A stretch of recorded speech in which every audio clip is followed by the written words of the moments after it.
Welcome to the MusesLab podcast. I've been exploring different intros and ways to bring us into each episode, and this is, of course, a little unconventional for me.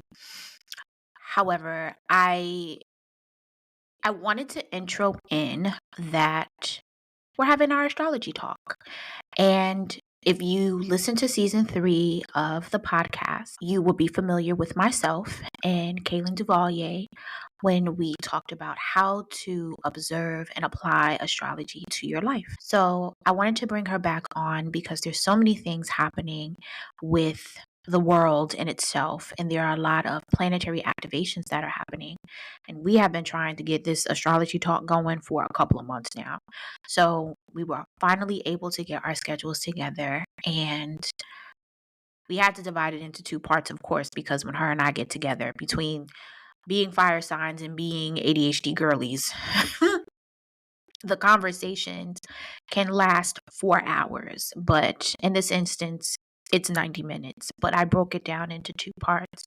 So this is part 1 of us exploring Neptune and Saturn transiting in Aries. This is one of many astrology talks that I'll be having with Kailyn Davillier, our official resident astrologer at the MusesLab. Comments are on.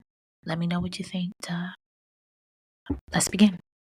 We talked a lot of spirituality. We talked a lot about people being in spaces they don't need to be in. We talked about application. Like, that was the biggest takeaway from our last astrology talk. That's what I'm going to call these. From our last astrology talk, application was like really huge. Like, how to begin to interpret these transits and then apply. And then you gave examples of, I think it was Venus. Venus was in Taurus at the time. And you were talking about, okay, my rising is Taurus, and when Venus is here, I look at these particular transits, and then that's how I plan my day, and that's how I'm able to move. So you gave examples about application. I think that the application in general with the transits, I think, is important. At least for me, I don't feel like enough people are talking about Neptune and Saturn going into Aries, and there's not enough conversation about that. And those are very transformative transits that are happening in like late spring, early summer. Right. No one's having these conversations. Yeah, that's true. There's just not enough conversation. I guess we know Pluto and Aquarius. There's little sprinkles about Uranus and Gemini, but Neptune and Saturn in Aries that's activation right there. That's very active spaces. And I need a lot more conversation. Yeah, I agree. I feel like that's applicable even on like some of the channels. Like I said, I haven't named any names because I'm not trying to shout certain people out, in the sense of like I'm still mining for information myself through how they talk about the planets changing. Yeah, I think people are sleeping on Saturn.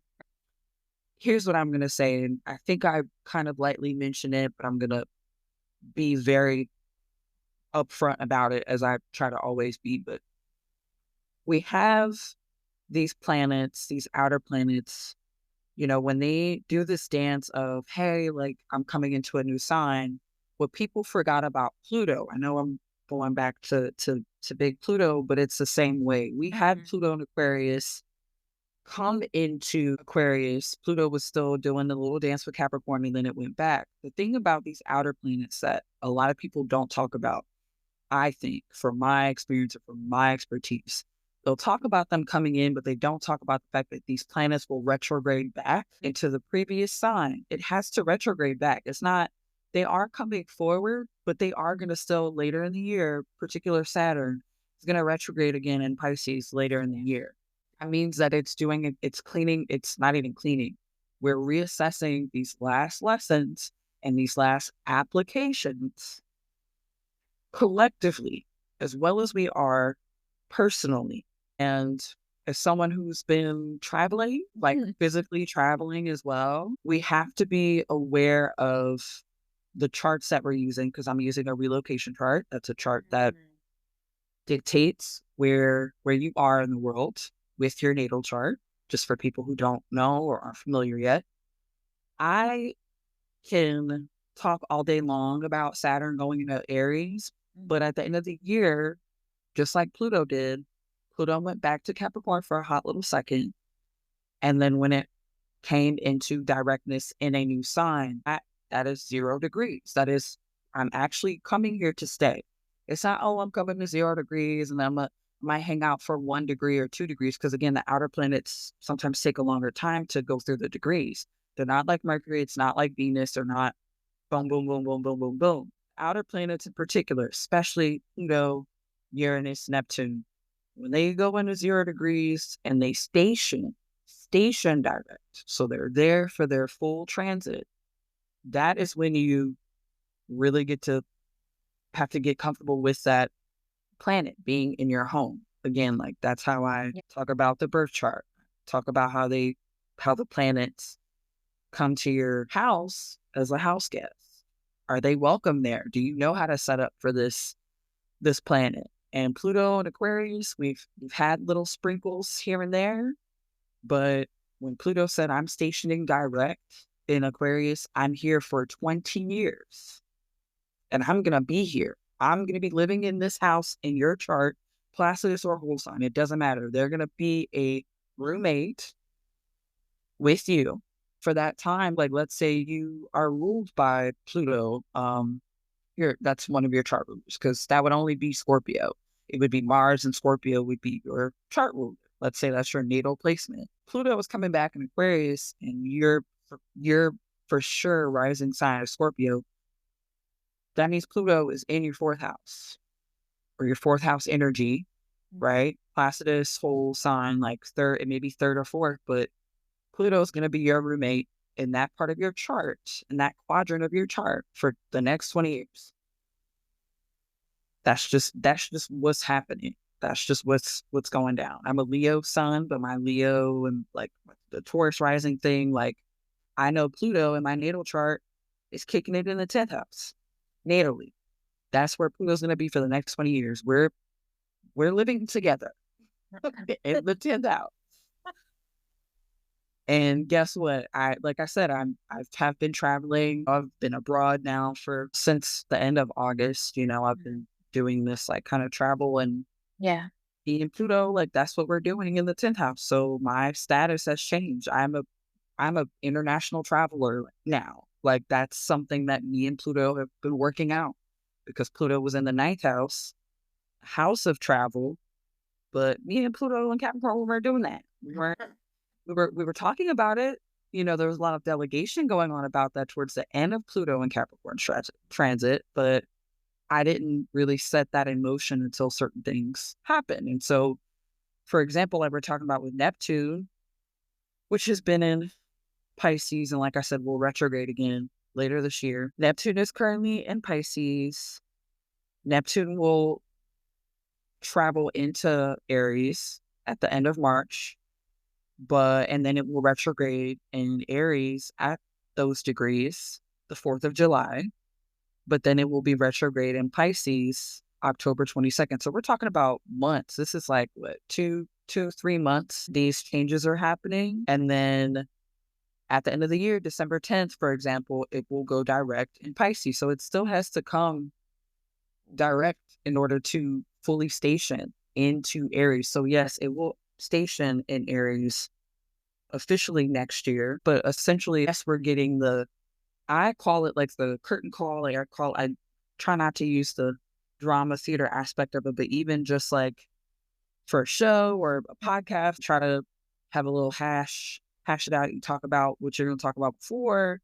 And you're like, yeah, I think this is how this is going to go. And then the outer planets especially are like, I'm giving you a sneak preview, but next year is when this movie's going to drop, right? Or when this project, or when, this new phase of your life really is going to drop. And that's kind of how that corresponds with the planets and the transits. We're getting sneak peeks of how this is going to look in your personal chart. But again, outer planets have a lot to do with the collective. And it has to do with how we're going to navigate, because these are planets that are far away. They're intergenerational planets. They only go through certain signs through certain generations, especially the further you go, like Uranus, Neptune. Those numbers get a little higher when they come through these signs, which is why, a lot of people are talking about like, oh, like the US's charts planet Pluto return or whatever return or Jupiter return. When we talk about that, we're talking about these planets have not been stationed in these signs, sometimes for over 200 years, right? Or 84 years. That's a generation. That's a lifetime for a lot of us, especially US citizens. A lot of us, on average, don't live that long. You're in the working force, which is 99% of us. A lot of us, our life expectancy is just maybe, I think Pluto is, or is it I think Uranus is like every 84 years. It's something where it's like, you have a Uranus return and then baby, that's it. If you live to see your Uranus return, like you're cool. But like, that's pushing it for a lot of people, right? Especially across marginalized. You know what I mean? Like I've heard of someone, were a former colleague of mine in the spiritual industry, but it's great that she has her dad around and he had a Uranus return, but not many of us have had I could speak to that. I haven't had grandparents live that long. Yeah. All of my grandparents are gone. And the great. So when I look at these intergenerational outer planets, I'm like, wow, like if people are living to see these transits, that's really big too. So what aspects of their lives are they seeing repeat? What are they leaving us with as elders? Hopefully they're elevated elders, because again, we don't have a lot of those sticking around in certain ethnicities. And so again, like all of that collectively, that's what I think about. I think about, okay, how many Black queer elders do I know that are able to see some of these planets return, or how are they navigating seeing a lot of these things continuously repeat, because it doesn't stop. So I think about Black femmes and Black women and like what we're seeing and the work that we continuously tirelessly keep doing. I'm like, what is different here? And I have to apply that to my personal chart and my personal transits. And I have to be very aware of how I work with that energy, not versus the collective, because we're in Pluto and Aquarius, but how to assist with the collective, because what are we doing if not observing the planets, as we mentioned in the last episode and talk, and then how are we applying that? Yes. I foresaw lots of things when it came to that collective. I'm not even going to say it's an awakening. I think it's just a lot of people have been able to be comfortable and delusional, which Neptune and Pisces is doing the thing, doing the damn thing. Neptune is going to make sure, especially in its rulership, sign that it rules and rules over it in Pisces, it's going to make you delulu about things that you are not comfortable sitting with. And for Pisces, that has to do with so many aspects of, I really still think Pisces has a pathway to connections, because a lot of people just stoically say that it's Aquarius with like Uranus and Saturn. Like there's so many dualities with that, because Pisces also has Jupiter as well. So there's expansion, and you have to expand and grow with people. You can't just become this like cosmic womb Pisces energy and not think that what are you expanding into? Are you encroaching into others? Yes, that's the cosmic womb. You're connected. We're all connected as humanity. That's why so many aspects of Pisces go to the messiahs of major religions and things like that. Oh, it's them. They're the circle. They're the embryo. And it's like, no, like we're all connected in that worship if you practice or follow those religious practices. So the way that we even think about Pisces or talk about Pisces gets so dwindled down to like compassion and empathy for others. And we have to think about in personal transits like ourselves and how we show up and how we are able to show up and nurture ourselves. So I really do think that Neptune in Pisces has brought those things to the surface for some people who are in tune. But then we talk about the kind of, again, dress rehearsal of Neptune in Aries. And again, Neptune is going to be in Aries for, say, about 2.5-ish, almost 3 months. But it's going retrograde as soon as the 4th of July comes around, which is an important date for people who still celebrate that and observe that in the United States. So the fact that it will be retrograde in a sign that it's not even stationed there, I'm kind of like, okay. I don't, and that's what we're saying. Like, I don't think people are really talking about the fact that, yes, it's coming into Aries, but it's only showing us those first, I would even say maybe 2-ish degree. I don't even know. It's not going to be like a full, like 15-degree, let me show you what's going on. No, this is probably at least like within the first 5 to 10 degrees of Neptune in Aries. So we're still not going to see everything because the literal physical makeup of Neptune is very gaseous. You cannot see a lot of it. So from March 30th of this year until July 4th, that's a trailer.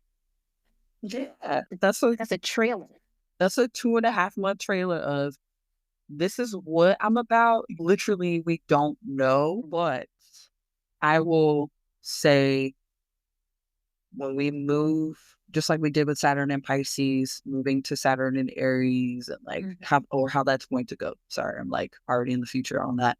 But when we see the planets moving from the end and the beginning of the zodiac, free, it's moving from water, from the depths of its rulership, where it's felt comfortable as well, into a sign of Aries that I don't really think it's super comfortable in. I don't think so either. Talking about the first fire sign. We're not talking about Neptune and Leo, which had its complications when that was a vibe. We're not talking about Sag. We're talking about it's moving into the beginnings. Neptune is starting over again in the zodiac like aspect of like, hey, like I was kicking it where I'm comfortable, where I'm at home. Again, like when we navigate your personal chart and how I teach it, where things are at home, where some planets are not at home, and then houses that they're not really cool in, they do well and they work as benefics, which is a term we use. Like it does really well there. It helps you, it guides you, it aids you. And there are some houses where it's like, I'm not trying to be here for the next 20 years. And that's happening for people with the Pluto and Aquarius example. There are some houses Pluto don't want to be in, and Aquarius energy don't want to really trying to hang out in. So you have a roommate that's like, I'm really not trying to be here anyway. I'm really not trying to be your roommate anyway. I didn't like you anyway. I don't like vibing in this space, and we both have to contend with this for the next 20 years. You and I have to come here to teach you to grow. I think of like sober companions, and not saying that people don't like that work, but there is a lot of uncomfortable aspects of being with someone who's a recovering addict. And me using that metaphor too, I mean, Pluto uncovers a lot of stuff. So I'm hinting at things, not for myself personally, but things about people that I think will be coming to light, especially in the terms of Pluto unearthing things that aren't serving us. That's the ruler. That's how Pluto works. Neptune really asks you to dream a little, wish a little, but also trust your intuition, trust your psyche, trust the deep well of your intuition, because Neptune sometimes is really foggy and its influence can really blur reality. And again, collectively, I really do think the last 5 years, especially, I can't believe I'm saying this, but I mean, we've still had a pandemic. Like Neptune Pisces is influence has been so, I mean, like, it's just true. Like, we have been in one of the most disastrous pandemics in 100 years, because pandemics seem to do that. It seems like every 100 years we get a nice little, here you go. And having Neptune showing us, like you said, like this pretty much the beginning of spring, that's also really funny too. Like Neptune is going into Aries during Aries season, right? Right after spring. Right after it started, but it's like, this is... I peeped that. I was like, I mean, what you're saying, so what you're saying is, what you're telling me is that we're moving into a new phase in our zodiac year, but we also are hopefully like welcoming Neptune, and we're welcoming all of these things and like pushing creativity, pushing spirituality, pushing all of that like psychically charged things with Neptune being there. But Aries, I think collectively, it's not going to push the right people either. And that's the collective hesitation I have.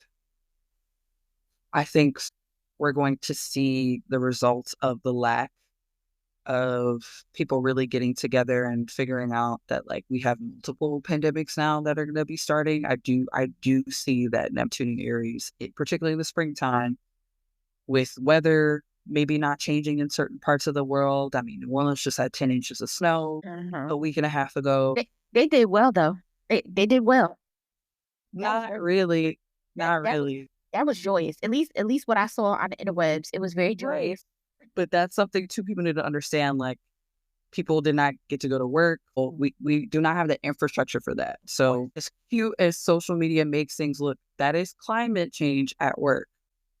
That's that Neptune that I'm saying. Is like, there's this sense of like, oh, like these things are new. And I really think that people are going to try to act like, oh, like this is okay to have these random things happening with climate change. It's not. As cute as those little pictures and stuff were, as someone who's from there and who knows people on the ground, there were several, flights the airport had to shut down. We have a lot of old bridges there that are like barely, people can transport themselves, traverse the city as it is.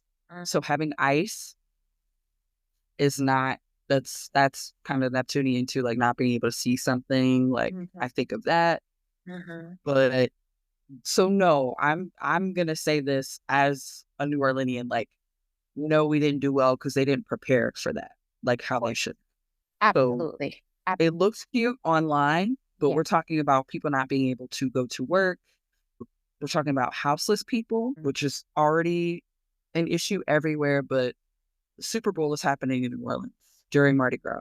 You're already doing things with houseless people, making them disappear and just putting people in places to push them away outside of the view of the people who are visiting. That's not Neptunian, then I don't know what, because you're trying to escape the reality of the fact that the city that is not doing what it needs to do structurally to assist the people that live there. So having 10 inches of snow in a place that literally over 100 years ago had snow, it was like even further back than that. It was like really, really far back since New Orleans has had snow of that caliber, like that much. They didn't handle it well. Like, that was what am I going to do? Hopefully I have enough food and like pipes. I'm talking about infrastructure from like the bottom of your house to the top of your house. Pipes exploded. Like, nobody's talking about that. Nobody's looking at the news articles about that. So when I talk about these changes in like climate and the way people are like trying to just handle it, that's very Neptunian. It's very Neptunian.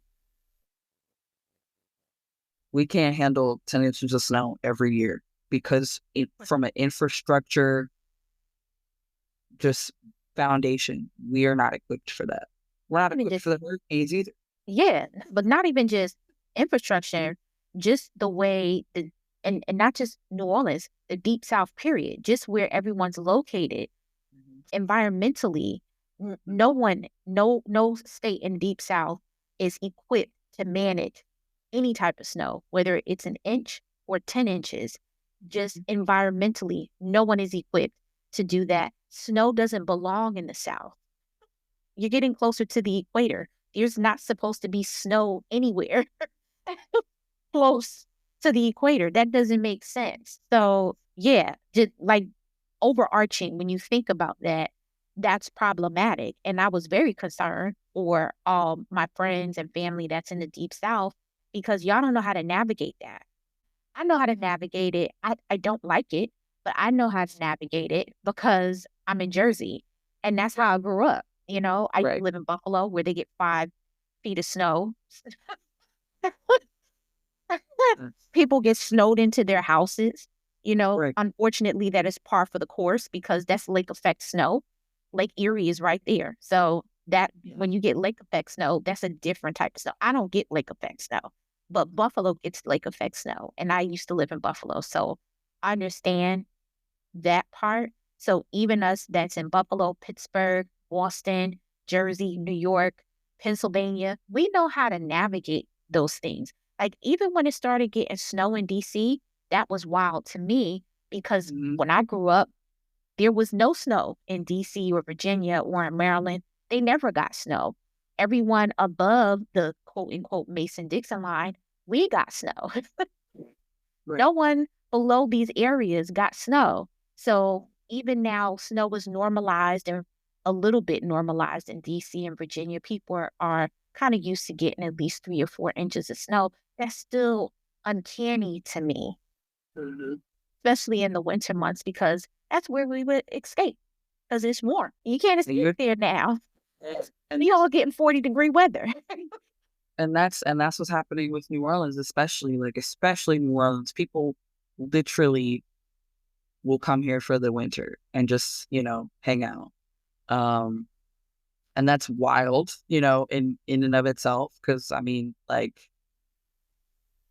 it's Mardi Gras time, it's Mardi Gras season. So like people are naturally coming for that anyway, but it was just like, y'all really got snow. Cause again, the airport was shut down. Like people could not leave. I was like, you came and you hung out and you had your little fun time, and then you're stuck. And you stuck for a week and a half, really.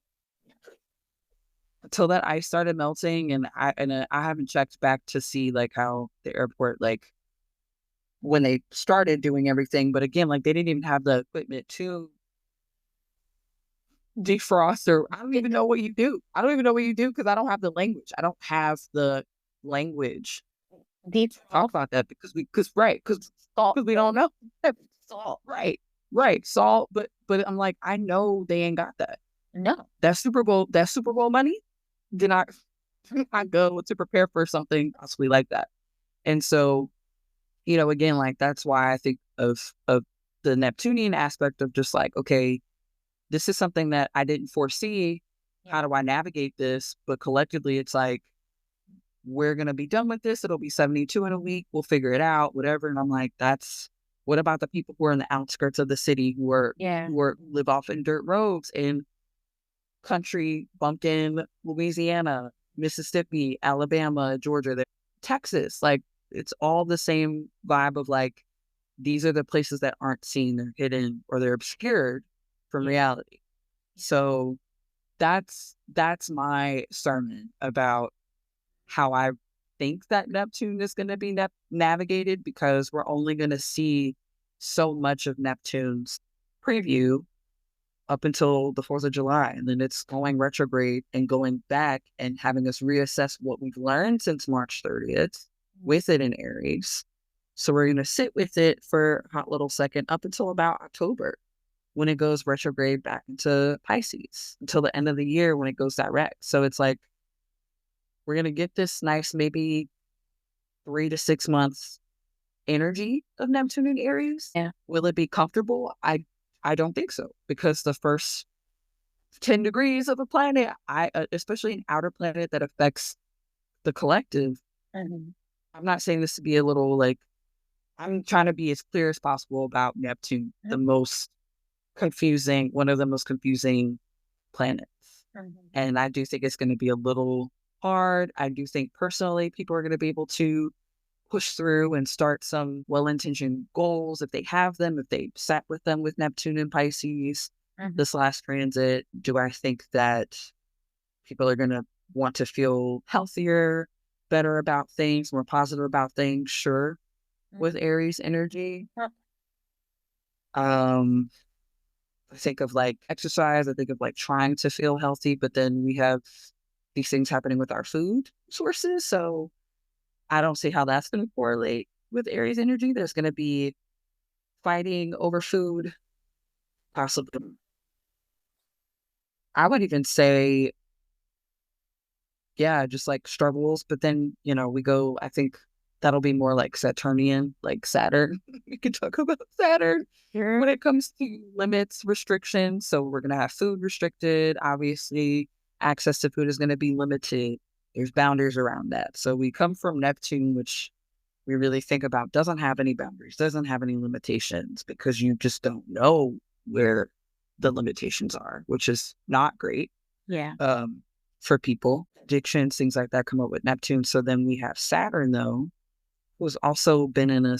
So Saturn hasn't been in a sign that it's been not really comfortable in. Saturn and Pisces, I wouldn't really say that's where Saturn likes to be, because of the Jupiter and Neptune rulership of Pisces. Gotcha. In itself.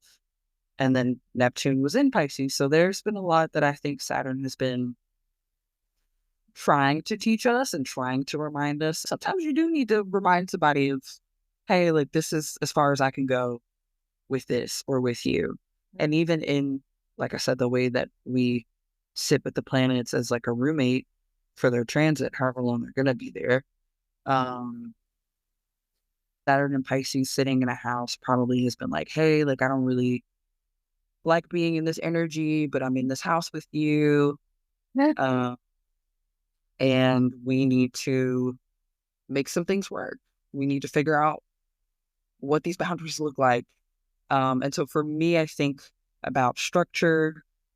What does that look like? Discipline, long-term success. So my legacy, which is very 10th house. Saturn, stays in the sign for 2 to 3 years, right? And it does its thing too, where it does retrogrades, and we need to reassess before we've learned the lesson. That's what retrogrades are. I know people, oh my gosh, no, retrogrades are... No, babe. You've been sitting with the energy.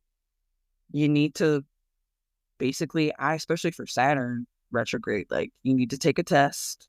I need to do a quick little quiz with you. I always think of Saturn as like the taskmaster, like a teacher. Yes, that still is very Jupiterian, but Saturn, again, the application. Now you need to come and you need to take this exam. And I'm not going to say you necessarily failed, especially when it comes to certain transits, but there is this, if you focus on Saturn, where it is and where it's teaching you discipline. Yeah. Okay, if I didn't do so well with this retrograde, okay, when it goes direct, it's station direct. What am I doing? I didn't fare so well during this retrograde phase, right? And that's why, again, like, I think we harped on it a little bit, but I mean, that's why even when we talk as friends, like, I'm like, okay, Mercury's a retrograde, but we are okay. We're good. Like, we already get it, especially because you and I are both fire signs. So this last year was a trip in the fire signs. Okay. It was a lot. It was a lot. Did I know this already coming into this last year, 2024? Yes. Stay tuned for part 2 of our astrology talk with Kailyn Davillier as we continue our exploration with Neptune and Saturn transiting in Aries.